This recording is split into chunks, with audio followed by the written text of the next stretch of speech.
When I turned 19, I started my career as the first female photojournalist in the Gaza Strip, Palestine. My work as a woman photographer was considered a serious insult to local traditions and created a lasting stigma for me and my family. The male-dominated field made my presence unwelcome by all possible means. They made clear that a woman must not do a man's job. Photo agencies in Gaza refused to train me because of my gender. The no sign was pretty clear.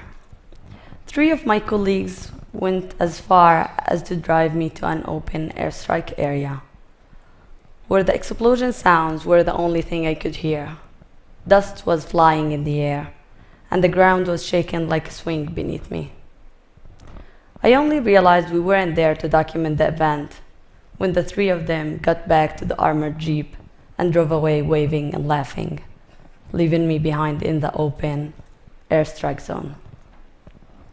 For a moment, I felt terrified, humiliated, and sorry for myself. My colleague's action was not the only death threat I have received, but it was the most dangerous one.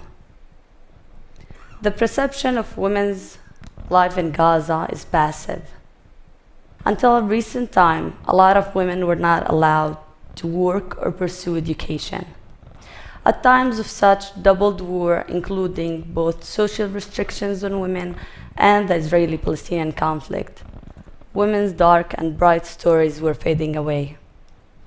To men, women's stories were seen as inconsequential. I started paying closer attention to women's lives in Gaza. Because of my gender, I had access to worlds where my colleagues were forbidden. Beyond the obvious pain and struggle, there was a healthy dose of laughter and accomplishments.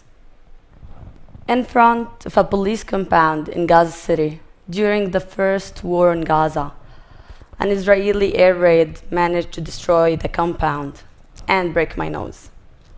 For a moment, all I saw was white, bright white, like these lights. I thought to myself, I either got blind or I was in heaven.